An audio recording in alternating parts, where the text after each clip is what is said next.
लाख की हो गई। रोज समस्याएं पैदा होती हैं।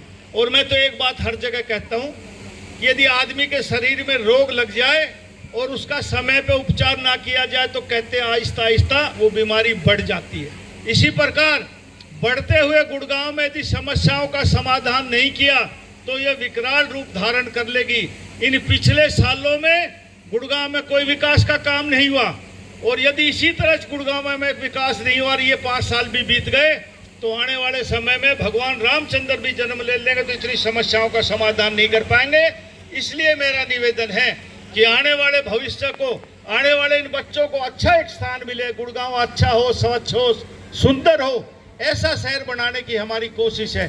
साथियों, हमारा गुड़गांव मेडिकल और एजुकेशन का हब है। दुनिया भर के लोग यहाँ इलाज कराने के लिए आते हैं, लेकिन गुड़गांव में यदि गरीब आदमी हॉस्पिटल में पहुंच जाए तो 5-5, 6-6 लाख रुपए में बुखार उतारते हैं। आम आदमी कैसे जिए? तो गुड़गांव में कम से कम नरवीर सिंह की इच्छा है कि 1 नहीं 4 हॉस्पिटल नए बनने चाहिए।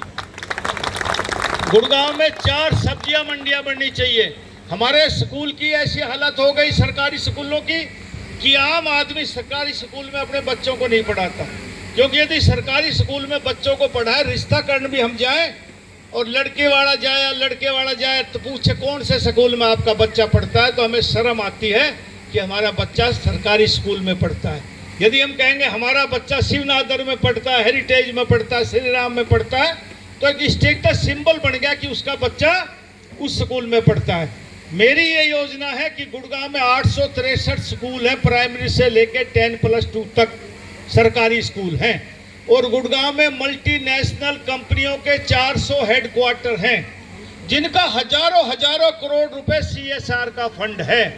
सरकार बनने के बाद इनके हेड को बुलाएंगे और उनसे रिक्वेस्ट करेंगे कि जब आपका इतना फंड है, आप 2-2 स्कूल अडॉप्ट करो और उनकी ऐसी व्यवस्था करो कि आम आदमी, गरीब आदमी फ्री में अपने बच्चों को प्राइवेट स्कूल से भी ज्यादा अच्छा पढ़वा सके।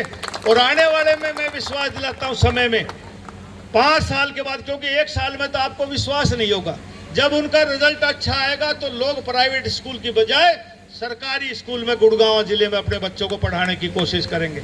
ऐसी बहुत सी योजनाएं गुड़गांव के लिए हैं और 5 साल आपने नरवीर सिंह का काम देखा है। आपके आशीर्वाद, आपके सहयोग से नरवीर सिंह मिनिस्टर बनता है तो मैं फिर कहता हूं कि चांद तारे सितारे तोड़ के नहीं ला पाऊंगा, लेकिन एक MLA, एक मंत्री की हैसियत से जो कुछ मैं कर सकता हूं वो सारे काम।